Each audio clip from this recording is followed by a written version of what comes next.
আমি চ্যালেঞ্জ দিয়ে বলতে পারি, এই সরকার যদি 3 বছর থাকারও ঘোষণা দিত, দেশের হুম। জনগণ বাহবা দিত। এই 3 বছরে তারা কি কি সংস্কার করবে, কি কি ডেভেলপমেন্ট করবে, এই দেশকে কোথায় নিয়ে যাবে, তার যদি একটা পুঙ্খানুপুঙ্খ রূপরেখা জনগণের সামনে তারা উপস্থাপন করতে পারতেন, তাহলে আমি মনে করি 3 বছরের কথা বললেও জনগণ স্যালুট দিত এবং তার পাশে থাকতো। সংস্কার ছাড়া যদি আমরা একটা নির্বাচনের দিকে এগিয়ে যাই, তাহলে আমাদের দীর্ঘদিনের যে আকাঙ্ক্ষা, যে স্বপ্ন, সেই স্বপ্ন আসলে কতটুকু বাস্তবায়ন হবে সেটি কিন্তু আমরা অতীত ইতিহাস একটু ঘাটলেই পেয়ে যাই। যেমন 1971 সালে যে কারণে দেশ স্বাধীন হলো, তার বাস্তবিক যে আকাঙ্ক্ষা সেটা কিন্তু প্রতিফলন ঘটে নাই 71 পরবর্তী সময়। এরপরে 90 সালে এসে আরেকটি বড় ধরনের লড়াই আমাদের করতে হলো সেই ফ্যাসিস্ট এরশাদের বিরুদ্ধে। তারপরে ওই সময়ের জনগণের একটা আকাঙ্ক্ষা ছিল যে তিনটি রাজনৈতিক দলের একটা কমন রূপরেখা ছিল, সেটা বাস্তবায়ন হবে।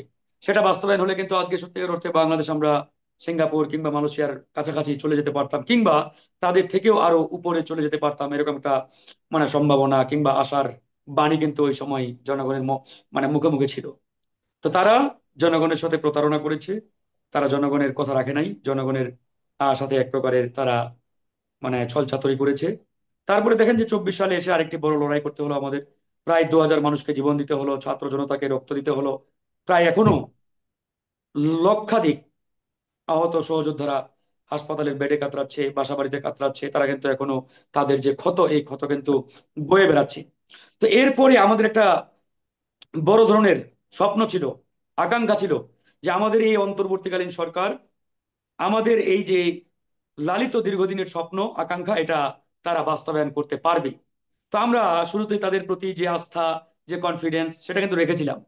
আমরা মনে করেছিলাম তারা সেই আমাদের আকাঙ্ক্ষার প্রতিফলন দেখাবে, আমাদের সেই লালিত স্বপ্নের বাস্তবায়ন তারা শুরু করবে। কিন্তু বাস্তবিক অর্থে যত দিন যাচ্ছে তারা কিন্তু ডে বাই ডে সেই স্বপ্ন পূরণের জায়গা থেকে অনেক দূরে তারা চলে যাচ্ছে, যোজন যোজন মাইল দূরে চলে যাচ্ছে। আজকে দেখেন, বিপ্লবের 4 মাস হয়ে গেল, এই 4 মাসে আওয়ামী লীগের 2% খুনিদের গ্রেপ্তার করতে তারা পারে নাই। কেন পারে নাই? এই প্রশ্ন যদি আমরা করি, এই প্রশ্নের উত্তর এই সরকারের কাছে নেই। এখন বলতে পারে যে তারা দেশ থেকে ভাগিয়ে গেছে। নো, দেশ থেকে পালাই নাই, দেশ থেকে পালিয়ে গেছে খুব বেশি হলে 2 থেকে 3% আওয়ামী লীগের নেতাকর্মী। 98% আওয়ামী দোসর খুনিরা কিন্তু দেশের ভিতরেই আছে। তাহলে দেশের ভিতরে থাকা সত্ত্বেও আইন শৃঙ্খলা বাহিনী তাদের গ্রেপ্তার করতে পারছে না, সরকার তাদের আটক করতে পারছে না, কেন? তাহলে কি এটা এই সরকারের ব্যর্থতা, ফেইলার? তাহলে সরকার বলুক যে আমরা আসলে অপারগ, আমরা পারছি না। জনগণ সহযোগিতা করবে, রাজনৈতিক দলগুলো সহযোগিতা করবে সরকারকে, নো প্রবলেম, আমরা প্রস্তুত আছি। গত 2 দিন আগে আপনারা পত্রিকায় দেখলেন, অবায়দুল কাদের টানা 3.5 মাস বাংলাদেশে ছিলেন। এই 3 মাস তিনি কোথায় ছিলেন? গণমাধ্যমগুলো বলছে যে তিনি একজন হাই প্রোফাইল ব্যক্তির বাসায় শেল্টারে ছিলেন, আত্মগোপনে ছিলেন। তাহলে সেই হাই প্রোফাইল ব্যক্তিটা কে? সেই মানুষটা কে, যে তাকে শেল্টার দিয়ে নিরাপত্তার সহিত তাকে রেখেছিল এতদিন? আমরা যতটুকু জেনেছি যে সেই ব্যক্তিটা নাকি এই সরকারেরই একজন ঘনিষ্ঠ লোক। তাহলে এই যদি হয় অবস্থা, তাহলে অত্যন্ত ডেঞ্জারাস, বিপজ্জনক।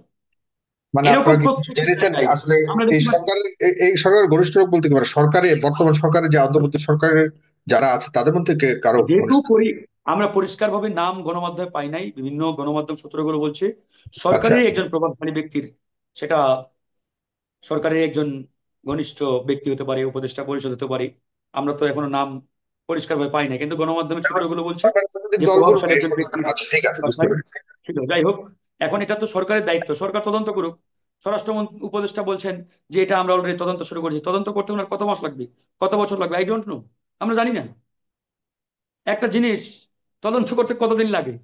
অবায়দুল কাদেরের মতো একজন বড় মাপের খুনি, যে হাসিনার পরে এই যার অবস্থান, সে কথাই ছিল টানা 3 সাড়ে 3 মাস। এটা যদি এই সরকারের বের করতে বছরের পর বছর লাগে, তাহলে তো আসলে বাকি যে বিচার কার্য, সেই বিচার কার্য শেষ হতে কতদিন লাগবে সেটা আসলে বলার অপেক্ষা রাখে না। তো যাই হোক, এই যে সংস্কারের কথা আমরা বলছি, আমরাও চাই আগে সংস্কার তারপরে নির্বাচন। কিন্তু আগে সংস্কার, এই আগে সংস্কারের আসলে কতটুকু সংস্কার, কিভাবে সংস্কার, কত সময়ের মধ্যে তারা করবে, তার কোনো মানে রূপরেখা নাই, কিচ্ছু নেই।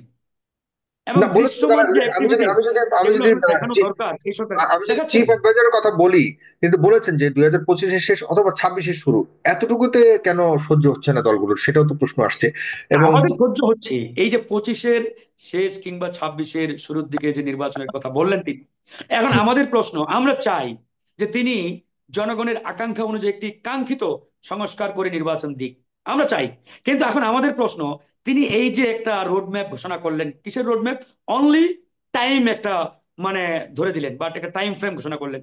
এখন তিনি যদি একই সাথে বলতেন যে আমরা আগামী জানুয়ারি পর্যন্ত কিংবা ডিসেম্বর পর্যন্ত এই এই কাজগুলো করতে চাই, এই এই সংস্কারগুলো করে আমরা নির্বাচনের দিকে যেতে চাই, তাহলে জনগণ পরিষ্কার হয়ে যাইতো যে এই সরকার এই ডিসেম্বর পর্যন্ত কিংবা জানুয়ারি পর্যন্ত আসলে এই কাজগুলো করতে চায়, এভাবে তারা আসলে সংস্কারের দিকে এগিয়ে যেতে চায় বা সংস্কারগুলো সম্পূর্ণ করে তারা একটা কাঙ্ক্ষিত নির্বাচনের দিকে যেতে চায়। কিন্তু তারা তো এই ধরনের কোনো রোড ম্যাপ ঘোষণা করে নাই, কিংবা এই ধরনের কোনো আশার বাণীও আমরা দেখতে পাচ্ছি না আপাত দৃষ্টিতে। তারা শুধুমাত্র টাইম ফ্রেম বলেছে যে আগামী জানুয়ারিতে নির্বাচন। সেই জানুয়ারিতে গিয়ে তারা যদি বলে না এই জানুয়ারি না, এটা 2027 সালের জানুয়ারি পর্যন্ত আমাদের অপেক্ষা করতে হবে, তখন আমরা কি বলবো? তখন হুম। আপনি কি বলবেন? কারণ তারা তো একটা প্রপার রোডম্যাপ আমাদের দেবে। এটা কিন্তু আমরা শুরুতেই বলে আসছি যে এই সরকারকে একটা প্রপার রোডম্যাপ জনগণের সামনে উত্থাপন করতে হবে, প্রকাশ করতে হবে যে আমরা আগামী এতদিনের মধ্যে, আমি চ্যালেঞ্জ দিয়ে বলতে পারি, এই সরকার যদি 3 বছর থাকারও ঘোষণা দিত, দেশের হুম। জনগণ বাহবা দিত। এই 3 বছরে তারা কি কি সংস্কার করবে, কি কি ডেভেলপমেন্ট করবে, এই দেশকে কোথায় নিয়ে যাবে, তার যদি একটা পুঙ্খানুপুঙ্খ রূপরেখা জনগণের সামনে তারা উপস্থাপন করতে পারতেন, তাহলে আমি মনে করি 3 বছরের কথা বললেও জনগণ স্যালুট দিত এবং তার পাশে থাকতো। কিন্তু তারা একটা মানে ধোঁয়াশাপূর্ণ একটা টাইমের ঘোষণা জাস্ট দিয়েছেন। আর কি করবেন, কি হবে না হবে, কিচ্ছু নেই।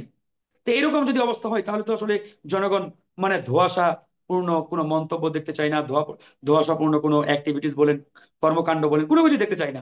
কারণ এগুলো আপনাদের অবস্থান এক কি? প্রকার আপনারা কি মনে করেন হাসিনার যে স্টাইল বলতে জামাতের পারেন। মতো, হাসিনা ঠিক আপনাদের এই অবস্থান কি স্টাইল এটা যে মানে সংস্কারের আগে সংস্কার, আমি বলি যে ফারুক হাসান, আপনারা কি মনে করেন সংস্কারের আগে কোনোভাবেই একটা ইলেকশনটাই খুব গুরুত্ব হওয়া উচিত এই সরকারের জন্য? এটা কি আপনারা কি স্পষ্টভাবে, যেমন না, বিএনপি বলেছে অবশ্যই আমরা এবং আমরা জামাত আগে ইসলাম? আমরা সংস্কার চাই, সংস্কারের আগে যেন তেন একটা নির্বাচন হলে আসলে সেটা ফলপ্রসূ হবে না এবং জনগণের আকাঙ্ক্ষার বাস্তবায়ন সেখানে ঘটবে না। কারণ আমরা বারবার জীবন দিব, রক্ত দিব, সেই লড়াই করব, সংস্কারের জন্য যে এটা পর্যাপ্ত আসলে হতে সময় পারে না। প্রয়োজন, সে যৌক্তিক সময় প্রয়োজন, সেটা কি দেওয়া উচিত কিনা বা সম্ভব কিনা? আমি বুঝতে পারি না আপনার কথা। মানে সেই সংস্কারের জন্য যৌক্তিক বা যে পর্যাপ্ত সময় দেওয়া প্রয়োজন এই সরকারকে, সেটি কি দেয়া উচিত কিনা, সেটি মানে হতে হ্যাঁ, পারে এটা তো দেওয়া এক উচিত, বছর আমি দু তো এই বছর। কথাটাই বললাম কিন্তু যে আমরা কিন্তু এই যে এই সরকার। ধরা বাধা যেটা দিচ্ছে সব রাজনৈতিক দলগুলো থেকে, যে 25-এর ভিতরে নির্বাচন দিতে হবে অথবা দ্রুত নির্বাচন দিতে হবে, সেটি অবশ্যই সরকারের যে দেয়া যে টাইম লিমিট সেটিকে মানছে না। কার্যত এমনটাই স্পষ্টত হচ্ছে সরকার, বিএনপি বা জামাত না, ইসলামের এটা এটা কথাগুলো থেকে। এটা কেন তৈরি হয়েছে এটা আমি আগেই বললাম। বিএনপি শুরু থেকেই কিন্তু নির্বাচনের জন্য তারা বারবার সরকারকে এক প্রকারে চাপ দিয়েছে। আমরা কিন্তু প্রত্যেকটা রাজনৈতিক দল এই সরকারের সাথেই ছিলাম, আছি এবং সরকারকেই সমর্থন দিয়েছি, সাপোর্ট দিয়েছি এবং বলেছি যে তাড়াহুড়া করা যাবে না নির্বাচন নিয়ে, কারণ কাঙ্ক্ষিত সংস্কার আমাদের প্রয়োজন।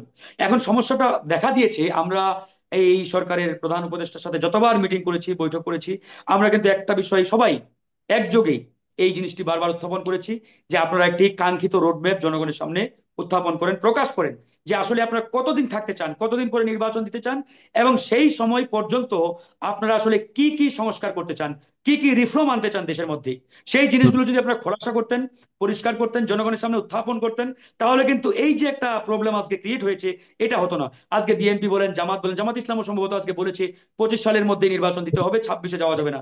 এই যে একটা চাপ, এই যে একটা প্রেসার ক্রিয়েট করা, এটা কেন হলো? বিকজ এই সরকার পরিষ্কারভাবে কোনো রূপরেখা দিচ্ছে না, পরিষ্কারভাবে কোনো রোডম্যাপ দিচ্ছে না। এই জায়গাতেই মূলত একটা ধোঁয়াশা তৈরি হয়েছে। এই একেবারে জিনিসটি স্পষ্ট। যদি এই সরকার পরিষ্কার করতেন, তাহলে বিএনপি বলেন, জামাত ইসলাম বলেন, আমরা গণ অধিকার পরিষদ আছি বা অন্যান্য যে রাজনৈতিক দলগুলো আছে, এদের মধ্যে এই ধরনের একটা প্রবলেম ক্রিয়েট হতো না। আমি মনে জি, করি এই একটা প্রবলেমটা সন্দেহ আজকে তৈরি ক্রিয়েট হয়েছে, হয়েছে একটা সন্দেহ মূলত তৈরি এই হয়েছে। সরকারের এই যে একটা ধোঁয়াশাপূর্ণ বক্তব্য মন্তব্য, যে 25 কিংবা 26-এর শুরু দিকে নির্বাচন, এই কারণে শুরু হয়েছে। আমরা বলতে চাই, আমরা সংস্কারের জন্য এই সরকারকে পর্যাপ্ত সময় দিতে চাই, কিন্তু এই পর্যাপ্ত সময়ের মধ্যে তারা কি কি করতে চায়, এই দেশকে কোথায় নিয়ে স্পষ্ট যেতে করে। চায়, তার একটা পুঙ্খানুপুঙ্খ ধন্যবাদ। রূপরেখা আমাদের দেখাতে ধন্যবাদ। হবে, দিতে হবে।